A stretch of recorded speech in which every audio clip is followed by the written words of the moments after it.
Welcome back, everybody. I hope you had a good lunch if you're on the East Coast, or breakfast if you're in the West, or dinner.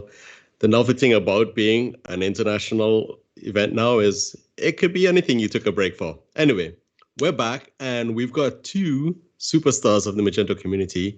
I think this is the first time they've presented together. Up next, we have Miguel Balparda and Mark Lewis. And I'm going to do their bios separately. So Miguel is a product manager and Magento master, which is why you may recognize his face. And he works with Nexus. For the last 6 years, Miguel has traveled all around the globe, working remotely in more than 35 countries as a senior developer for some of the biggest Magento projects. Since joining Nexus, he's helped to maintain Magento 2 as a community maintainer, among other open source initiatives. And joining him is Mark Lewis, who is the founder and CTO of Netalico. Mark brings with him 15 years of web development experience and over 8 years of e-commerce development experience working with Magento, Shopify, WordPress.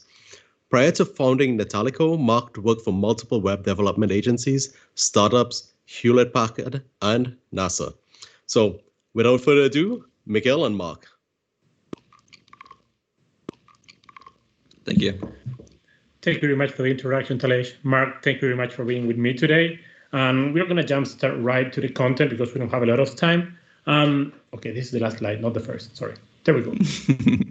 This is always happen, like technical issues, that's all we get. So, Mark, let's start by talking about the differences between new and existing builds. I've seen some of your builds; those are great. I've seen those hosted at Nexus, and I think you have a pretty wide knowledge about how to build the store. So what are the things people should know before they start coding? What's your experience on that? Yeah, so new versus existing builds. Most developers prefer new builds because it's kind of an evergreen field. But the reality is most merchants, particularly I think Magento merchants that are launching are already pretty established merchants. They probably already have an e-commerce presence. So more than likely, you're going to be migrating from some other platform, whether it's Magento 1 or anything. And when you get into existing builds, you have to start thinking about things like data migration. And there needs to be a really strong conversation around that because particularly on products, sometimes depending on what platform you're going from, products might not map very perfectly to the new platform. Even coming over from Magento 1 to Magento 2, sometimes the product catalog is just so messy, it's not necessarily worth it to migrate that automatically.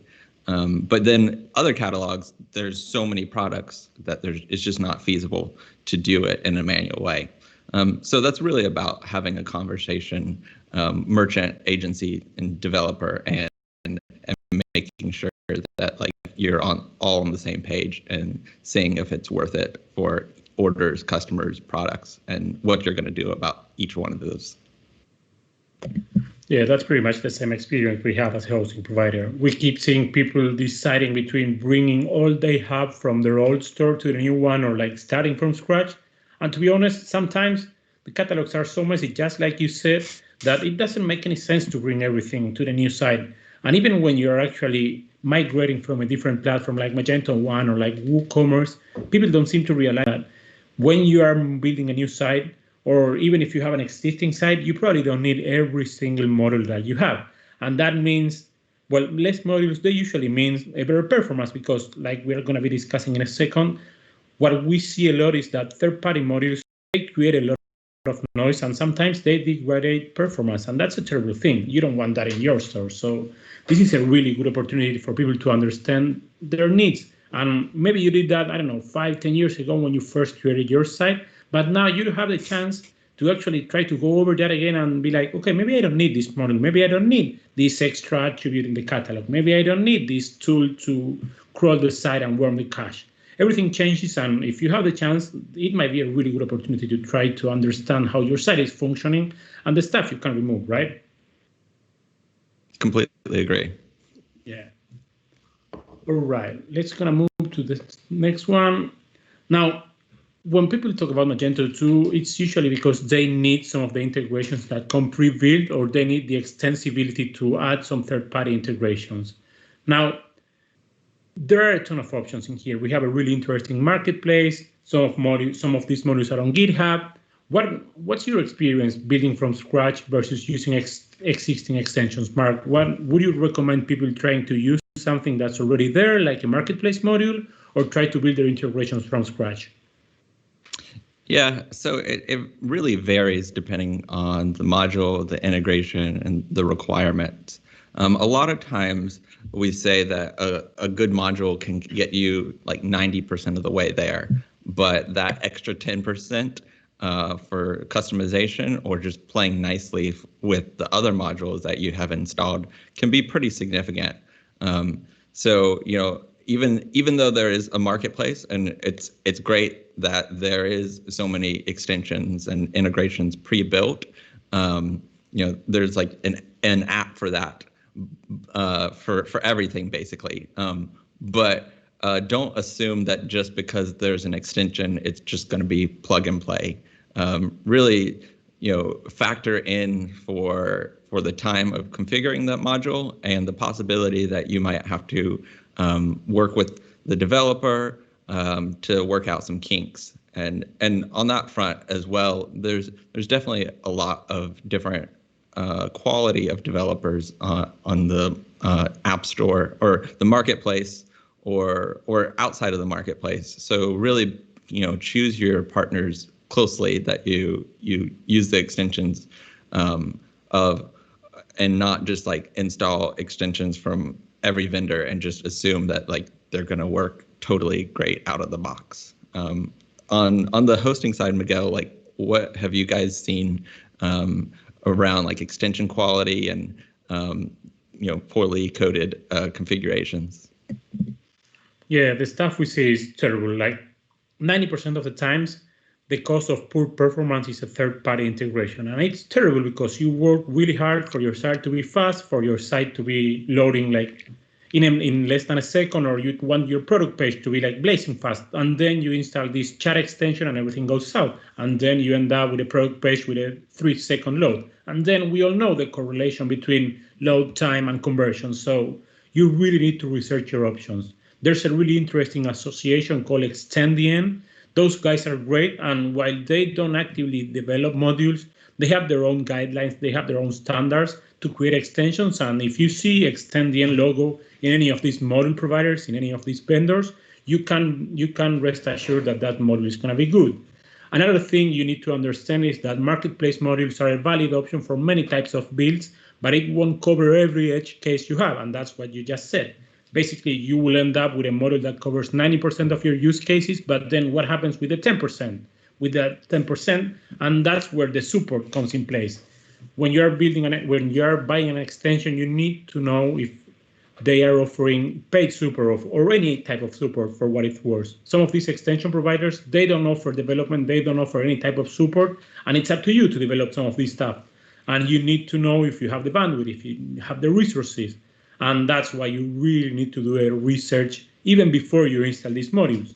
Another thing we keep seeing is that people simply will be like, okay, this module works. And I'm like, did you check the code? It's not like you have to check line by line. Well, I'll take that back. You should be checking line by line to any module you install in your store, because at the end of the day, it's not like it's somebody else's store. It's your store, and you'll be the one debugging the stuff when everything breaks. So you really need to be careful, and you really need to understand the code you are putting in your site, and that's your responsibility. It's not your hosting responsibility. It's not like, it's your responsibility, and you need to take care of it. Yeah, for sure. One of the biggest problems we find when using pre-built modules is that if it doesn't work out of the box, the support from the particular module vendor is really, really important. There's really good module vendors, like you said, like XDN.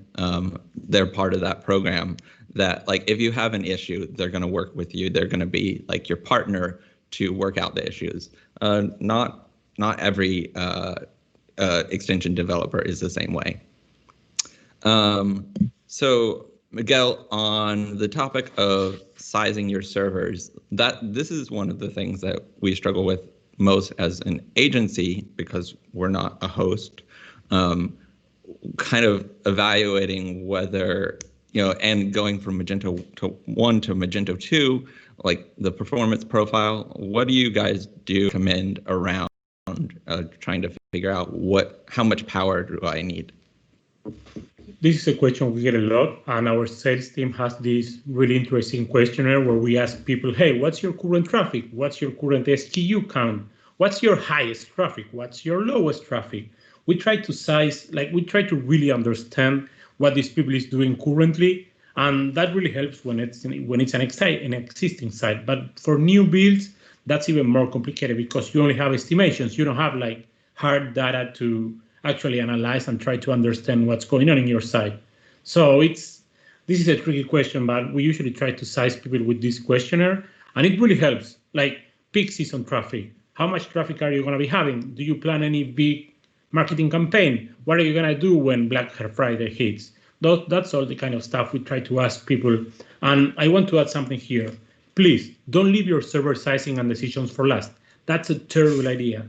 Every day I come across people asking me, Miguel, can I use Nexus? And I'm like, sure, you can, but you really need to understand the way we do hosting. And that's why I advise to people, hey, how about you try our stuff before you buy it? How about you try to install your site, even if it's a QA site, even if it's a UAT site? How about you try that in our software? Because not everybody uses the same version of PHP. Not everybody uses the same combination of web servers like Nginx or Apache.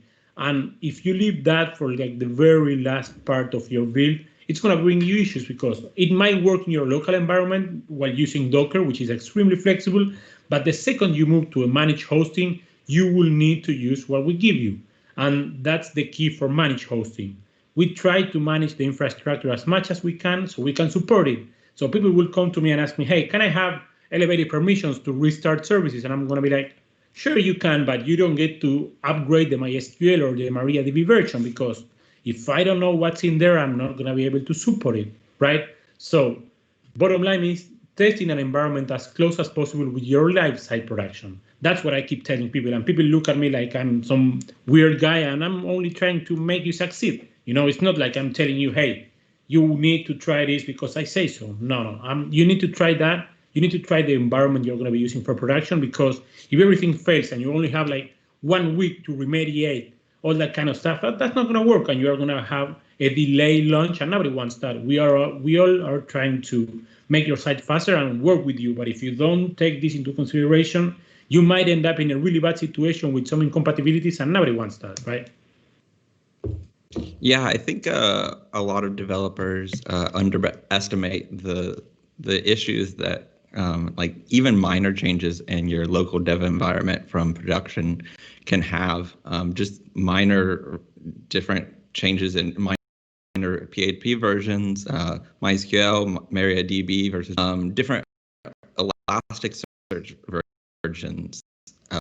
All those kind of things can really be like a last minute red flag when you're trying to launch. One of the things we do as an agency is instead of using a lot of with Docker containers or MAMP or WAMP or whatever, and having that issue of trying to get in sync with the exact same versions on production, we use cloud dev servers or hosted dev servers where in the case of Nexus, they have a really easy feature to just basically spin up a dev server on the same with the same kind of versions, and we use that for development instead of local environments, so that we don't even have to worry about maintaining our local environments, because that's a whole other thing. I'm sure a lot of developers have wasted many hours of their life of upgrading npm versions or yarn or that kind of thing. So that's really saved us a lot of hassle, especially last minute. Yeah, I wish more people knew this, because just like you said, people don't seem to realize you have to maintain the stuff you create. like putting up a server is fine. It's really interesting. You can spin up an AWS server and do your own thing, but then you actually have to keep that secure. And we're selling stuff online. It's not like this is a non-transactional site. Credit card information is there, customer information is there. You really need to maintain the stuff you create. And that's where most people fail, because again, setting up a server, it's fine. It's not that hard. I can do that in less than an hour, but then you have to create and maintain the ModSec rules, the firewalls, keep your PHP and Apache version up to date, and that's no easy job, and that's where you want a managed hosting. That's what people pay for. It's not they're paying to have their stuff maintained, and that's where we shine, and that's where we can help you the most, actually. Yeah, 100%, and it's really nice as an agency or an individual developer to like find a hosting company that you're comfortable with, regardless of whether it's Nexus, Hypernode, Mojo, that you can really like vibe with and know, hey, this is what the hosting company is doing for me. This is what me as the agency or me as the merchant is responsible for. When it comes to like scaling, particularly we have the holiday season coming up. Miguel, what do you recommend merchants and developers and agencies think about in terms of scaling and being able to handle like spikes in traffic? When people talk about scaling, they are talking about two different things. First, there's the technological part, something like we can fix, and then there's the business side of the scale of scaling an operation. If you don't have strong processes, there's no technological improve that might help you, but we are talking about technology today. So the things I'm usually telling partners and people trying to scale their stuff is that having a good technological partner will help you solve common issues and scale when needed. This means if you don't know how to do auto-scaling and you're using Nexus, we're going to be the ones doing that. It's not like you need to fully understand how much RAM you need or how much PHP processes you need. We are going to be the ones sizing that for you, and that's where we shine again. We are always trying to help you sell more, to say it in a way, and that's what happens when Cyber Monday or Black Friday or even Christmas arrives. Now, there are a couple of things you can do to scale. First of all, I'm going to be talking about auto-scaling. What we do at Next is what I call the real auto-scaling. Some companies, what they do is they add more RAM to the same amount of processes, meaning you don't get to run, or maybe, how can I say this? You don't get to run more processes using the same amount with more resources, When it comes to auto-scaling, what you actually need is more workers, more PHP workers, and that combined with some more resources is what we try to offer.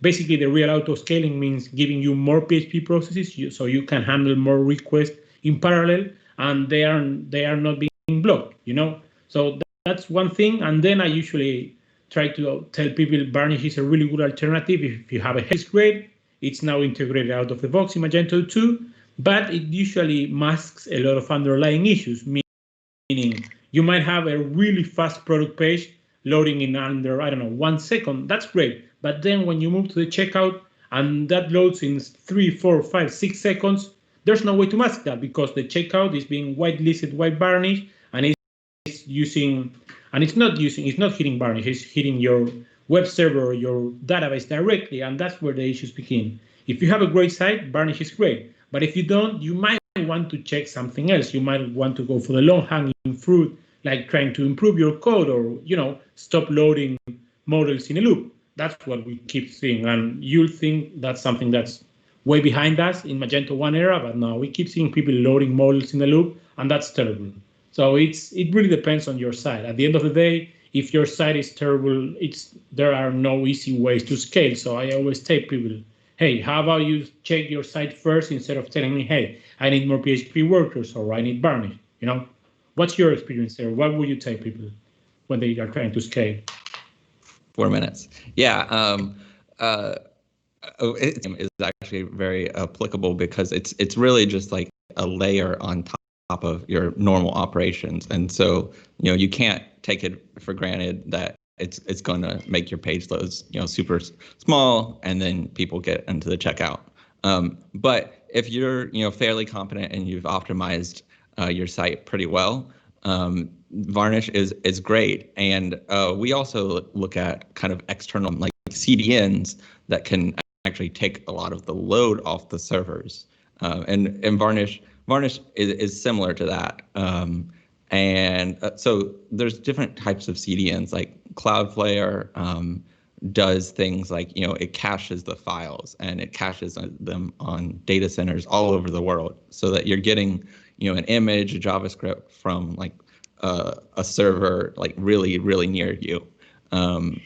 Fastly is another CDN. It actually really integrates very well into Magento 2 because it acts as essentially your varnish in the edge.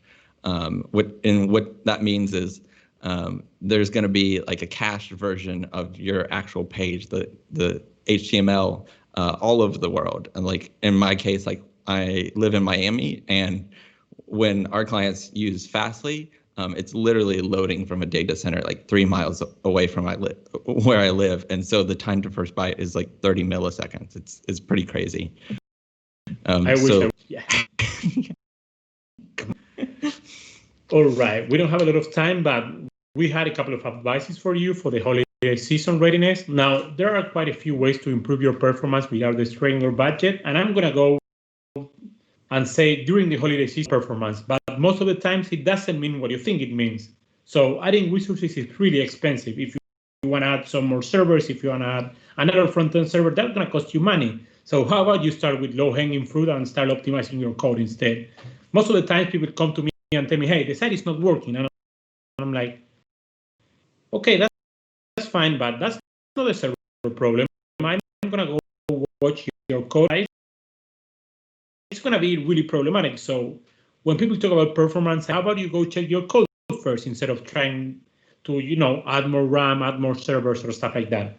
What would you say? What would you say to people, Mark, when it comes to performance and holiday season? So a lot of the things we do are use either New Relic or Blackfire.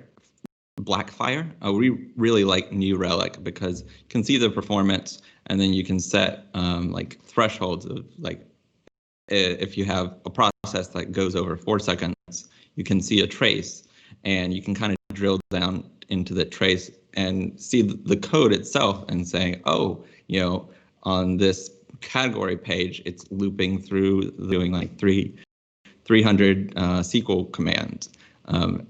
Finding those things before the holiday season is really important, because once you get significant traffic on those pages, it can really like crush the performance of your server, even just having like one unoptimized page. Yep, that's also our experience. Now, I don't know if we have time for more questions. Talesh, that's going to be up to you. I'm not really sure how that part works, but thanks a lot for being here today. We really appreciate you taking the time to be with us. Me, Mark, you know where to find the cat. It's going to be on Twitter, Instagram, LinkedIn. You know where to find us. And we'll be around all day in our booth if you want to go check what we have.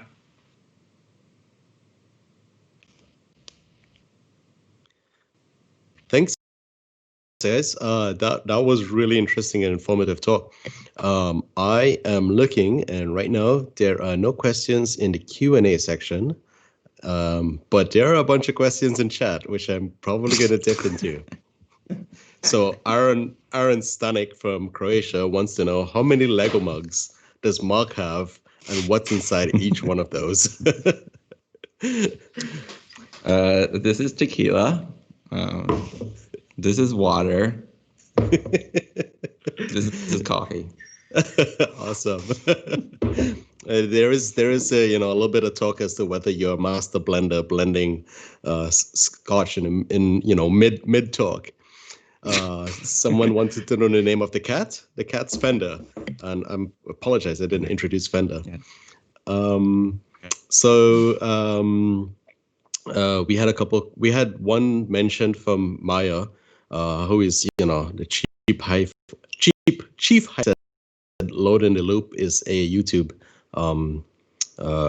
video channel you could look at if you're interested in performance. So if anybody's interested, just look at chat. There's a couple links.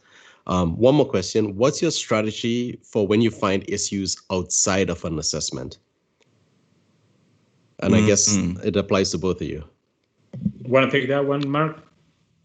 Sure. So New Relic is really good for that because it's monitoring your production environment. And so if you see an issue and someone's reporting a page load is taking 20 seconds, you can usually find the trace for that particular issue. And the first thing we do is make sure that we can reproduce it on the development environment or staging. If we can't, clone it over as soon as possible. And you never want to develop in production. And once you have it in staging or development, it's usually pretty easy to see like what's going on, and whether it's like loading in a loop or otherwise. A lot of times, if it's literally an emergency, you're going to just find like a short-term solution, and then after that emergency, kind of see if there's a better long-term solution. So kind of taking out that block, or maybe it's like a related or upsell block that's causing issues. It's better to remove that and the server actually work and keep loading pages than try to keep it in there and have bigger issues.